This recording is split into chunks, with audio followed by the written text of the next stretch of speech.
Selamat datang ke ASM Podcast yang dibawakan khas oleh Akademi Sains Malaysia. Siri podcast ini merupakan platform perkongsian topik-topik berkaitan sains, teknologi, inovasi dan ekonomi STIE secara santai dan mudah difahami. Setiap episod akan menampilkan jaringan pakar ASM yang akan berkongsi pengalaman dan pendapat mereka tentang STIE seiring dengan etos ASM.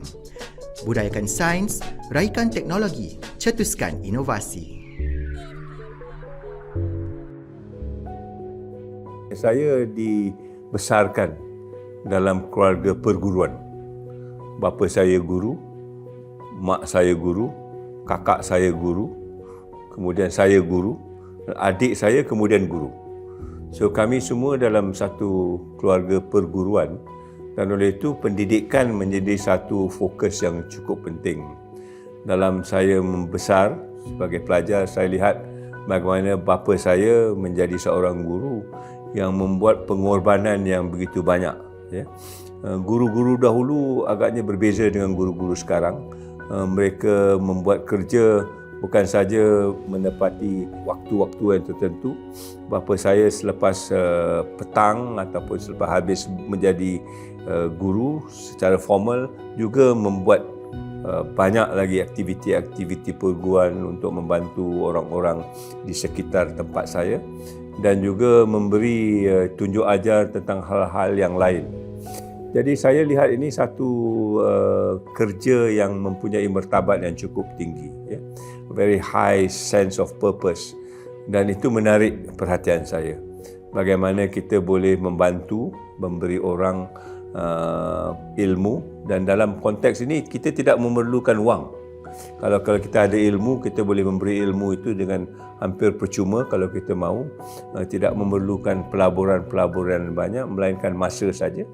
Jadi ini satu benda yang boleh dan mungkin saya boleh lakukan. Dan ini menjadi daya tarikan dan dorongan yang cukup besar bagi saya. Saya percaya kalau kita melakukan pendidikan adalah berkaitan dengan perubahan. Membuat satu itu lebih baik daripada apa yang ada. Jadi kalau kita bercakap tentang pendidikan, dia mesti sealiran dengan perubahan. Perubahan masa, perubahan apa-apa saja yang berlaku. Dan membuat perubahan ini adalah satu perkara yang cukup sukar. Kerana orang bila dapat pendidikan ataupun telah mengadaptasi sesuatu cara, mereka jarang nak berubah. Sedangkan ini satu perkara yang menjadi hambatan untuk pendidikan. Pendidikan sentiasa bergolak dan berubah, dan membuat perubahan itulah menjadi satu kekangan yang cukup besar. Baik di sekolah, baik di universiti, baik di mana saja apabila ada satu perubahan. Kita percaya bahawa seolah-olah pendidikan itu one size fits all. Dia tidak perlu diubah lagi dan kita hanya mengikuti tidak kira apa peredaran zaman dan sebagainya. Ini adalah satu kekangan yang cukup besar dan satu cabaran yang cukup besar bagaimana kita nak buat perubahan dalam konteks yang ada. Dan sekarang ini bila kita lihat pandemik ini, kalau kita tidak mahu berubah juga dari segi pendidikan kita, kita mungkin akan menghadapi masalah yang lebih besar daripada apa yang kita jangkakan. Sesiapa yang nak mencebur dalam pendidikan mesti faham bahawa pendidikan ini adalah satu pengorbanan yang besar. Ini bukan soal makan gaji datang pukul 8 keluar pukul 5 seperti mana yang saya katakan. Kita bergabung ataupun bergelumang dalam masa 24/7. Pendidikan tidak berhenti. Dalam setiap masa, setiap ketika akan selalu ada, baik dalam apa bentuk sekalipun. Kalau tidak dalam secara formal, segi tidak formal ataupun yang bukan formal. Sini adalah bentuk pendidikan yang perlu kita ceburi. Jadi orang yang hendak mencebur diri dalam pendidikan mesti faham spektrum ataupun luas bidang apa yang mereka akan lalui dalam pendidikan. Ini memerlukan komitmen yang tinggi. Kalau kita nak menjadikan pendidikan itu sebagai satu arus perubahan, pendidikan komitmen yang tinggi dan mempunyai satu kekentalan dari segi trying to push the boundaries. Kalau ini tidak dapat kita lakukan, kita akan merasakan kecewa dalam banyak hal. So komitmen itu adalah satu perkara yang saya rasakan penting kalau nak melakukan perubahan melalui pendidikan. Namun demikian, kita ada juga melihat beberapa kekangan yang perlu kita lihat, khususnya dari segi pengertian sains dan teknologi itu sendiri. Banyak orang melihatkan sains dan teknologi itu satu perkara yang seolah-olah boleh datang bergolek kepada kita. Sedangkan kita faham bila kita cakap tentang sains dan teknologi itu, dia memerlukan pelaburan yang banyak, pelaburan tinggi, bukan sahaja dari segi keuangan tetapi juga dari segi komitmen dan juga usaha kita yang hendak kita lakukan. Kalau kita tidak melakukan pelaburan sedemikian, apa saja yang kita katakan sains dan teknologi itu mungkin tidak mendatangkan hasil yang seperti mana yang kita harapkan. Dan lebih teruk daripada itu, kalau kita melihatkan sains dan teknologi itu sebagai satu barang import daripada luar, seolah-olah ini adalah satu perkara yang perlu kita bawa masuk ke dalam negara kita, budaya kita dan juga prasarana kita tanpa kita memahami apakah itu teknologi sebenarnya. Apakah corak perubahan yang akan dibawa kepada masyarakat kita. Setiap negara mempunyai impak yang berbeza. Negara membangun, negara bukan membangun, negara selatan, negara utara, sains akan mempunyai impak yang berbeza. Kalau kita lihat ianya berjaya di satu negara, tidak semestinya dia berjaya di negara kita, selagi kita tidak membuat persediaan yang betul. Jadi ini soal-soal yang tidak banyak dibincangkan apabila kita bercakap dengan sains dan teknologi. Kita merasakan sains dan teknologi itu seolah-olah satu benda yang akan membawa perubahan, dan perubahan itu akan menjadi positif selalu. Tidak semestinya. Ambil sajalah kalau kita ambil kajian balik, misalnya industri revolusi yang kita lihat telah berlaku 300 tahun, apabila kita ada steam engine dan sebagainya, memang dia mempunyai impak yang positif dalam ekonomi, dalam pengangkutan. Tapi apa yang kita tidak lihat pada ketika itu adalah pencemaran udara, pencemaran alam sekitar yang sekarang ini masih kita alami selepas 300 tahun. Jadi kita melihat sains dan teknologi itu mesti kita pandai membuat penilaian yang betul. Dan ini mempunyai satu lagi daya usaha untuk menyelidik dengan lebih mendalam. 4 IR yang kita ceritakan sekarang ini, siapa di antara kita yang telah mendalami apakah itu kesan-kesan negatif dari 4 IR.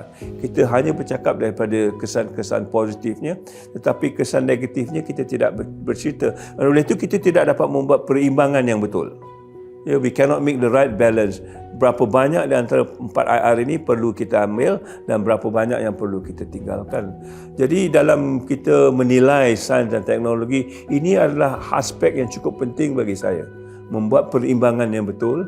Kita tidak menolak sains dan teknologi, tetapi kita mesti membawa sains dan teknologi dalam perimbangan yang betul supaya kita lebih mendapat kesan positifnya dan mengurangkan kesan negatifnya.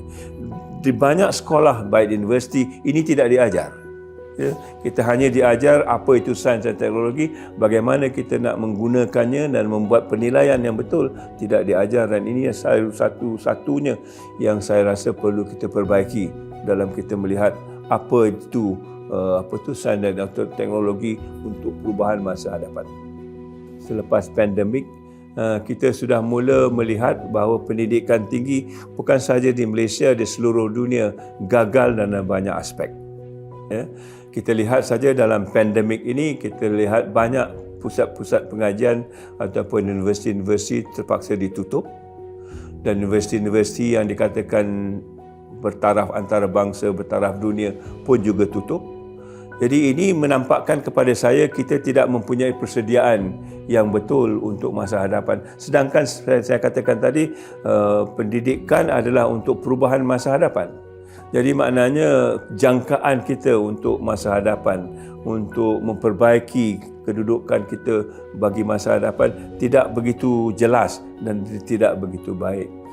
Keduanya, kita lihat juga dalam pendidikan yang ada sekarang ini, apabila ada lockdown dan sebagainya, kita dapati banyak di antara pelajar-pelajar yang tidak dapat menampung hidup mereka dari segi emosi, dari segi kerohanian dan sebagainya, dan kita dapati soal-soal kesihatan mental menjadi satu perkara yang besar. Sedangkan pendidikan sepatutnya juga sudah mengambil kira ini. Jadi kita melihatkan pendidikan kita yang ada sekarang ini tidak melihatkan manusia itu secara manusia yang secara total. Ya, kita hanya mendidik mereka sekadar untuk mencari mungkin nafkah atau mencari pekerjaan, tetapi manusia itu sendiri tidak terdidik. Ya, you are not training the human person itself. You are only training the capacity to do something else. Jadi ini saya rasa di antara pembicaraan yang cukup penting apabila kita nak membentuk pendidikan tinggi yang akan datang. Bagaimana kita memupuk keseluruhan manusia itu, dan dalam hal ini saya nak berbalik kepada falsafah pendidikan kebangsaan kita yang sudah juga meletakkan perkara ini dalam falsafahnya. Apabila falsafah itu mengatakan kita nak menghasilkan insan yang seimbang dan harmonis. Ya, itu matlamat sebenar pendidikan di Malaysia. Tetapi kita juga gagal terjemahkan ini dalam keadaan yang sebenarnya. So saya mengharapkan dengan adanya kesedaran pandemik ini, kita boleh patah balik kepada apa yang kita maksudkan dalam falsafah pendidikan kebangsaan dan memperbetulkan di mana yang kekurangan dalam pendidikan supaya pendidikan kita akan lebih relevan untuk masa hadapan. Masa saya di Universiti Sains Malaysia, ya, universiti yang kedua masa itu dibangunkan di negara ini. Universiti itu sudah mula menanam satu cara pembelajaran yang bergaul dengan masyarakat sekeliling. Ya. Kita digalakkan pada itu sebagai pelajar selalu mendampingi masyarakat, belajar pada masyarakat dan macam mana kita boleh menghubung kaitkan universiti dengan masyarakat. Jadi pergolakan saya sebagai pelajar pada ketika itu dan kesudahannya pada pensyarah lebih mirip kepada apa yang kita boleh buat untuk masyarakat dan bagaimana masyarakat boleh mendampingi universiti. Ini adalah salah satu pengalaman yang saya rasa terbaik bagi saya, yang saya lihat boleh meletakkan pendidikan itu dalam satu konteks yang cukup relevan bagi kita. Kebanyakan daripada kita apabila kita bercakap tentang pendidikan, kita tidak langsung melihat ataupun membayangkan apa yang berlaku di persekitaran kita. Ambil saja universiti macam ini, misalnya kalau universiti ini berjaya, adakah masyarakat yang di sekitarnya berjaya? Kalau macam USM berjaya, adakah persekitaran USM berjaya?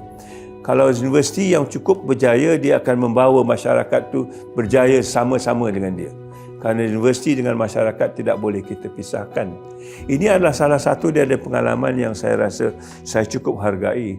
Dan masa di Pulau Pinang pun, kita tahu di Pulau Pinang banyak aktiviti-aktiviti yang berbentuk kerakyatan. Kita ada Consumers Association of Penang, kita ada International Association of Consumers Union. Mereka ini bergerak untuk membantu masyarakat. Dan saya sebagai pelajar bergabung dengan mereka untuk mempelajari bagaimana kita boleh mengaitkan ilmu kita dengan masyarakat.